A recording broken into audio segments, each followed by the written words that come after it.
Kenny here with Gardening Simplified. Today we're going to talk about paprika. Paprika is one of those spices that a lot of us use pretty regular. Most commonly is with deviled eggs, but if you're making your own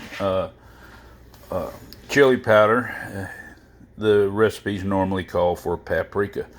Now, the paprika is normally it's made with the paprika pepper, and they turn this lovely red. I pick them when they start getting color, but then they'll all generally finish changing. You know, like this might have had a little color when I picked it, but it'll change. And if they wilt down just a little bit, as long as they're not spoiling, and you can kind of tell the difference.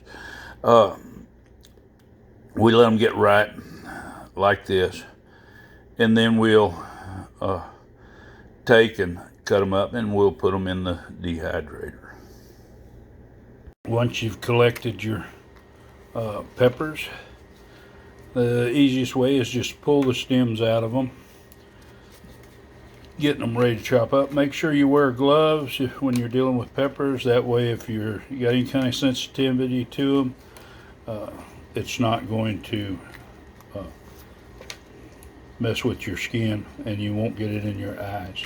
Once you've de-stemmed them, you chop them up. Now, this is about the easiest way here. Is we'll just put them in a little chopper and chop those up.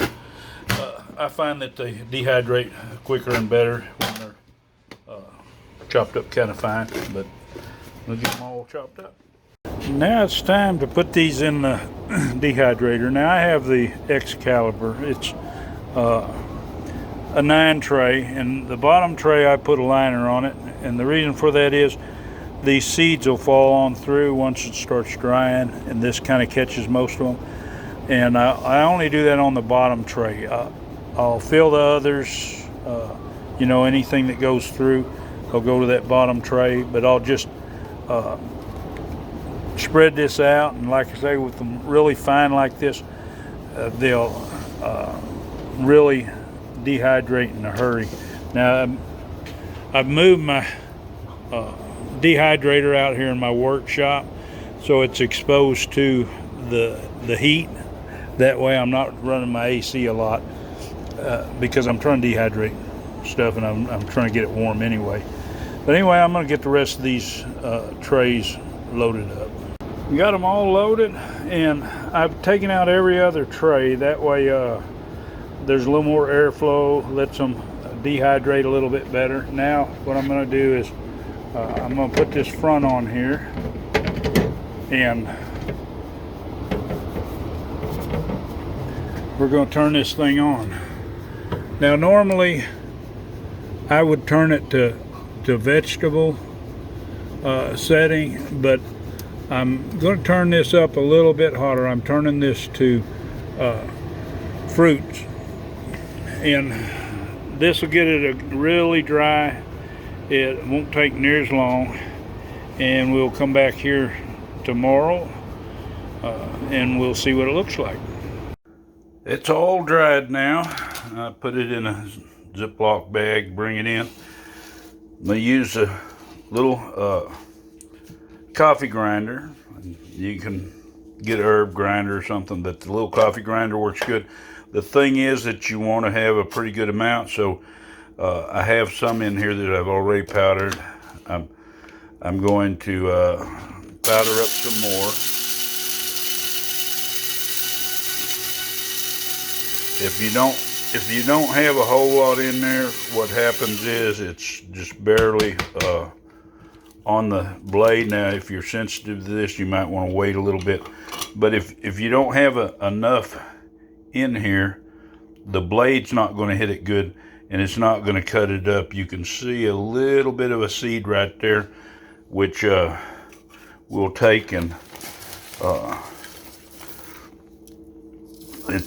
the more you get, the better the blade contact on it. So what I'm going to do is put some more in there and grind this up. and I let it grind until what I say is the powder dances.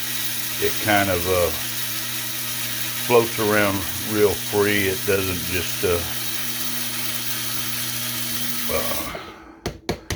travel around. It kind of wants to make a wave and flip over. But anyway, now we've got some good powder. What I'm going to do is I'm just going to dump this into a jar, and then I'll reload this up until I get it all ground up. But as you can see, you've got a good fine powder. Once I fill this jar, I put a oxygen absorber in there to get rid of any oxygen. I want this to be able to store a little bit longer. Now I do have a vacuum packer, vacuum attachment, so I can vacuum this bottle. A lot of times if there's very little oxygen, you'll actually see the top will actually pull a slight vacuum on it. But anyway, I hope this video is helpful as far as if you decide to make your own paprika. You just plant you some paprika style peppers and get after it. You'll have some, of course, if you grow it organically, you'll have some good organic paprika that will last you throughout the year. And if you want to see more of my videos, well, of course, hit that subscribe, hit the bell so you'll be notified, and give it a big thumbs up and share this video. Happy gardening.